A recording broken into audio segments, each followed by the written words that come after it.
الحمدللہ رب العالمین والعاقبۃ للمتقین والصلاۃ والسلام علی رسول الکریم اما بعد۔ باتیں موسیٰ علیہ السلام کے تعلق سے چل رہی ہیں۔ حدیث نمبر ہے 3409۔ ابو ہریرہ رضی اللہ عنہ سے روایت میں بیان کرتے ہیں قال رسول اللہ صلی اللہ علیہ وسلم کہ اللہ کے رسول صلی اللہ علیہ وسلم نے ارشاد فرمایا احتج آدم و موسیٰ، آدم اور موسیٰ علیہ السلام کی آپس میں بحث ہو گئی۔ بحث یعنی کسی بات کو لے کر کے حجت بازی کرنا، بات چیت کرنا، تو بحث ہو گئی۔ کس میں؟ آدم علیہ السلام اور موسیٰ علیہ السلام کے درمیان۔ یہ باتیں سننے کے بعد آپ کو بھی لگے گا یار کیسے ہو گیا، موسیٰ علیہ السلام کا زمانہ کہاں اور آدم علیہ السلام کا زمانہ کہاں۔ اب جو لوگ ایسے اردو پڑھ پڑھ کے مفتی بنتے ہیں نا، وہ جا کر کے فارڈ ہوتے ہیں، سمجھ نہیں پاتے ہیں۔ اور ماشاءاللہ مفتیوں کی تو کم نہیں ہے، ہمارے کمی نہیں۔ یہ اصل میں جو معاملہ ہے یہ ہے، اس کا تعلق روح سے، جس کو برزخی عالم کہا جاتا ہے، عالم برزخ۔ وہاں روحوں کا آپس میں ملاقات ہوئی، تو وہاں چونکہ اللہ رب العالمین تعارف کرا دیتا ہے، پہچانوا دیتا ہے، تو آپس میں ان کی بحث ہو گئی۔ کس کی؟ آدم علیہ السلام اور موسیٰ علیہ السلام کے درمیان۔ کہہ رہے ہیں فقال لہ موسیٰ، موسیٰ علیہ السلام نے آدم سے کہا بحث کرتے ہوئے انت آدم الذی اخرجتک خطیتک من الجنہ، کہ آپ وہ آدم ہیں جن کو ان کے غلطی کی وجہ سے جنت سے نکال دیا گیا۔ یعنی ان کو یاد دلا رہے ہیں، گویا کہ جو ان سے چوک ہوئی، اس چوک کو، یہ تھوڑی کیا انسانی فطرت ہے، کبھی موقع ملتا ہے تو پھر وہ ظاہر ہو ہی جاتا ہے۔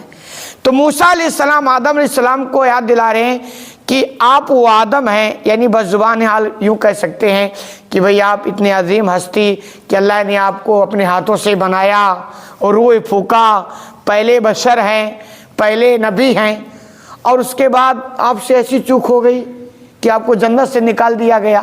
یعنی اس طرح کہنا ہی چاہتے پلیز ایسا نہیں کرنا چاہیے تھا، جس کو آپ کہہ سکتے پلیز ایسا نہیں کرنا چاہیے تھا، تو آج یہ دن دیکھنے نہیں پڑتے۔ کہہ رہے ہیں فقال لہ آدم علیہ السلام نے جواب دی، جیسی بات ہوئی نا، تو جب موسیٰ علیہ السلام نے ایسی بات کہی تو آدم علیہ السلام کو جواب دینا ہی ہے۔ انت موسیٰ الذی اصطفاک اللہ برسالاتہ و بکلامہ، آدم علیہ السلام نے کہا آپ وہ موسیٰ ہیں جن کو اللہ نے چن لیا رسالت سے اور کلام سے۔ یعنی آپ بھی کوئی کم تھوڑو ہیں یار، آپ پیغمبر ہیں، اللہ نے آپ کو رسول بنایا ہے، آپ کلیم اللہ، یعنی اللہ نے موسیٰ سے کلام کیا نا، موسیٰ کلیم اللہ اسی لیے کہا جاتا ہے کہ یہ وہ پیغمبر ہیں جنہوں نے ڈائریکٹ اللہ سے کلام کیا ہے۔ تو آدم علیہ السلام نے بھی ان کو یاد دلایا آپ کوئی کم تھوڑو ہیں، پیغمبر ہیں، اللہ نے رسول بنایا ہے اور اللہ نے آپ سے کلام کیا ہے۔ تو کہہ رہے آپ کا یہ مقام ہے ثم تلومونی علی امر قدر علی قبل ان اخلق، آپ اتنے عظیم پیغمبر ہو کر کے مجھے ایسی چیزوں پر ملامت کرتے ہیں جو میرے پیدائش سے پہلے ہی میرے مقدر میں لکھ دیا گیا تھا۔ ان کا جواب کہ بھئی آپ مجھے پیغمبر، اچھا چونکہ موسیٰ علیہ السلام یاد دلا رہے ہیں کہ آپ سے چوک ہوئی، پلیز ایسا نہیں ہونا چاہیے، تو موسیٰ علیہ السلام کہہ رہے، آدم علیہ السلام کو یہ کہہ رہے ہیں آپ سے بھی چوک ہو رہی ہے، اتنے بڑی نبی ہو کر کے جو ہمارے تقدیر میں تھا وہ ہو گیا، آپ مجھے اس پر ملامت کر رہے ہیں، یہ بھی تو نہیں ہونا چاہیے۔ یعنی اگر میں فالٹ ہوں تو آپ بھی تو فالٹ ہیں، اگر مجھ سے چوک ہوئی ہے تو آپ سے بھی تو چوک ہو رہی ہے۔ تو یہ پتہ چلتا ہے کہ دیکھیں انسان دنیا میں ہے، اور دیکھو انبیاء کرام سے بھی ایسی چیزیں ہوتی ہیں، کیوں؟ اللہ کرواتا ہے، کیوں؟ اگر نہ ہو تو پھر وہ انسانیت کے دائرے سے خارج ہو جائے۔ خود آپ صلی اللہ علیہ وسلم اتنے عظیم ہستی ہیں، نماز پڑھاتے ہیں بھول جاتے ہیں، آپ سے بھی بھول ہوئی نا، یہی بھول چوک ہے، یہ اللہ کرواتا ہے ایسے۔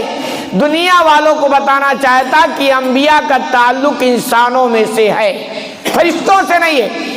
جبریل علیہ السلام کا نام آپ نے سنا ہوگا، کبھی آپ سنیں کہ وہ چلتے چلتے راستہ بھول گئے یا ان سے چوک ہو گئی، یہ خطا کبھی آپ نے سنا کیوں؟ یہ فرشتوں کی صفت ہے کہ اسے بھول چوک نہیں ہو سکتی ہے۔ اللہ نے جو ذمہ داری ان کو لگا دی ہے، جو ڈیوٹی دے دی ہے، اس میں کوئی بھی مس نہیں ہو سکتا ہے۔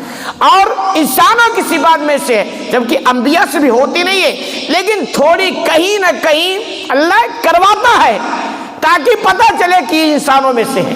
تو یہ ان سے بھی ہوئی، ان سے بھی ہوئی۔ تو آدم علیہ السلام کو جب موسیٰ علیہ السلام نے ایسی بات کہی تو موسیٰ علیہ السلام نے بھی ان کو ایسی بات کہہ دی، آدم علیہ السلام نے موسیٰ علیہ السلام کو ایسی بات کہہ دی۔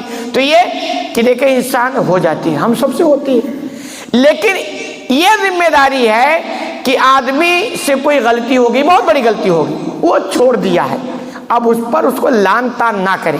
اب یہ سمجھے کہ صاحب اس کے مقدر میں یہ چیز تھی، ہو گئی، اب تو بندہ سدھر گیا نا، اب تو ٹھیک ٹھاک ہو گیا ہے، تو اب اس کو لان تان کرنے کی اجازت نہیں ہے۔ دوسری چیز، تقدیر کا سہارا ایڈوانس نہ لیں، تقدیر بعد میں سبب بنتی ہے، تقدیر جو سہارا بعد میں۔ آپ کہیں تقدیر میں جو کچھ ہے ہونا ہوگا وہی ہوگا، یہ نہیں۔ آپ کیوں تقدیر میں کیا، آپ کو کیا پتا؟ آپ کو تو یہ کہا گیا کہ آپ کے پاس جو طاقت ہے، آپ کو جو بتایا جا رہا وہ کرو، مقدر تو بعد میں اڑے آئے گی نا۔ آپ کو جو میرے مقدر میں ہو جائے گا وہ ہو جائے گا، تو صاحب نہیں، یہ تباہی کا راستہ ہے۔ جنہوں نے تقدیر پر سہارا لگا کر بیٹھ گیا، کیونکہ مقدر میں پتہ نہیں کیا، بھائی ہم کو کیا پتہ کیا ہے، آپ کا کام ہے کرو، پھر آگے مقدر وہ آڑ بنے گی، پہلے نہیں۔ جن لوگوں نے تقدیر کو سہارا لگا کر ہاتھ پیر باندھ کر بیٹھ گیا، اب دیکھیں گے ان کی زندگی میں کچھ نہیں ہوتا ہے سوائے تباہی، بربادی، آلسی، سستی، کائلی، اس کے علاوہ کچھ بھی نہیں ہوتا ہے۔ تو آدم علیہ السلام نے یہ کہا بھائی میرے مقدر میں لکھا تھا، لیکن پہلے نہیں، بعد میں کہا۔ تو ایسے بھی کبھی تقدیر ہوتی ہے، لیکن یہ ساری چیزیں بعد میں ہوں گی۔ تو کہہ رہے ہیں اس طرح دونوں کی بحث ہوئی۔ آگے اللہ کے رسول صلی اللہ علیہ وسلم بیان کرتے ہیں، فقال رسول اللہ صلی اللہ علیہ وسلم، اللہ کے رسول صلی اللہ علیہ وسلم نے فرمایا یہ بات بیان کرنے کے بعد، فاج آدم موسیٰ، آدم علیہ السلام موسیٰ علیہ السلام پر غالب آ گئے، کہ دونوں کی بات ہوئی نا۔ تو اللہ کے رسول فرماتے ہیں انہوں نے بھی بات کہی، انہوں نے بھی بات کی، لیکن نتیجہ آدم علیہ السلام کے حق میں رہا، کیونکہ انسان ہے، چوک ہو جاتی ہے، اور آخر میں بندہ توبہ کر لے تو مقدر سمجھیے کہ اس کے آڑے آ جاتا ہے۔ مرتین، اور اللہ کے رسول نے یہ جملہ 2 مرتبہ کہا، فحج آدم موسیٰ، فحج آدم موسیٰ، یعنی آدم علیہ السلام موسیٰ علیہ السلام پر غالب آ گئے، آدم علیہ السلام موسیٰ علیہ السلام پر غالب آ گئے۔ تو یہ چیزیں انسانوں سے ہوتی ہیں اور ہوتی رہتی ہیں، لیکن یہ کہ اگر ہمارے یہاں کیا، یہ بہت بڑی غلطی ہے، کبھی آدمی سے کوئی غلطی ہو گئی، لوگوں کو پتہ ہو گیا، اب وہ چھوڑ دیا ہے، توبہ کر لیا، راستے پہ آ گیا، اس کو آر دلاتے، اچھا آج بہت اچھے بن گئے ہو، فلاں زمانے میں تم ایسا ایسا کر، اس کی پرمیشن اجازت نہیں۔ بس اوقات کیا ہوتا ہے، وہ بندہ ہو سکتا ہو جو سدھرا ہونا واپس وہ بگڑ جائے، اگر وہ آپ کی وجہ سے واپس غلط راستے پہ گیا تو آپ مجرم ہیں، آپ سے پوچھا جائے گا۔ ایک آدمی جو سدھرا تھا آپ کی وجہ سے بگڑ گیا، تو اس کی پرمیشن اسلام نہیں دیتا ہے۔ اللہ رب العالمین سے دعا ہے کہ الہ العالمین تمہیں کہنے سننے زیادہ عمل کرنے کی توفیق عطا